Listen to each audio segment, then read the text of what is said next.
Shalom, saudaraku yang dikasihi Tuhan. Pesan firman Tuhan hari ini tentang Raja atas seluruh bumi. Mari dengarkan renungan harian Bread of Life yang diambil dari Zakharia 14 ayat 9. Maka Tuhan akan menjadi Raja atas seluruh bumi. Pada waktu itu Tuhan adalah satu-satunya dan namanya satu-satunya. Zakharia 14 berbicara tentang hari Tuhan atau kedatangan Kristus kembali, ketika segala sesuatu yang kacau balau dan penuh konflik akhirnya diarahkan kembali kepada satu pusat, bukan kekuatan politik atau ekonomi, melainkan Tuhan sendiri. Deklarasi puncak pada hari Tuhan adalah bahwa Tuhan akan menjadi Raja atas seluruh bumi, bukan atas sebagian orang saja, bukan hanya atas umat atau bangsa tertentu, tetapi atas seluruh bumi. Ini memang merupakan suatu gambaran eskatologis, tetapi juga memuat kebenaran rohani yang relevan dan menuntut respons kita hari ini. Sebagai orang percaya, kita tentu mengaku bahwa Tuhan adalah Raja kita. Tetapi dalam praktiknya sering ada raja-raja lain yang duduk di atas tahta hidup kita. Keputusan kita banyak ditentukan oleh cara berpikir kita. Arah hidup kita banyak ditentukan oleh perasaan kita. Prioritas kita banyak ditata oleh ambisi, kenyamanan, atau ketakutan kita. Bukan oleh kehendak Tuhan. Sehingga yang perlu kita pertanyakan adalah, benarkah Tuhan telah sepenuhnya menjadi Raja atas diri kita? Atau kita sendiri yang duduk di atas tahta hidup kita?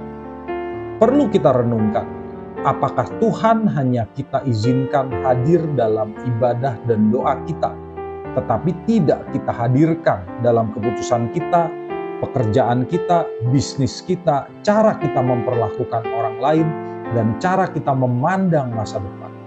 Jika demikian, siapa yang sesungguhnya memerintah dalam hidup kita?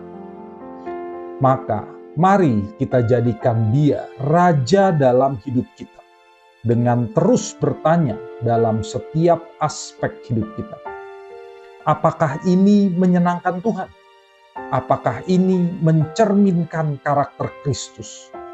Apakah keputusan ini lahir dari iman atau dari keinginan kita sendiri? Selama kita masih memegang kendali atas hidup kita sendiri, kita belum sungguh-sungguh hidup di bawah pemerintahannya.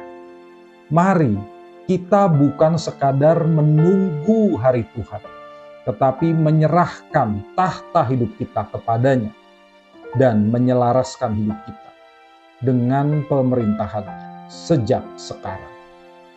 Mari kita berdoa. Bapa kami di surga, ampuni kami jika kami seringkali hanya meminta pertolongan-Mu dan memohon berkat-Mu, tetapi tidak sungguh-sungguh membiarkan Engkau menjadi Raja atas hidup kami. Ampuni kami jika kami masih ingin menduduki tahta hidup kami sendiri. Hari ini kami menyerahkan kembali tahta hidup kami kepadamu.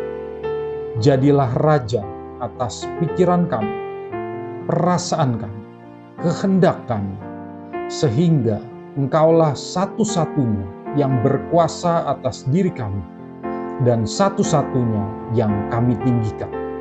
Di dalam nama Tuhan Yesus Kristus, Raja di atas segala raja, kami berdoa.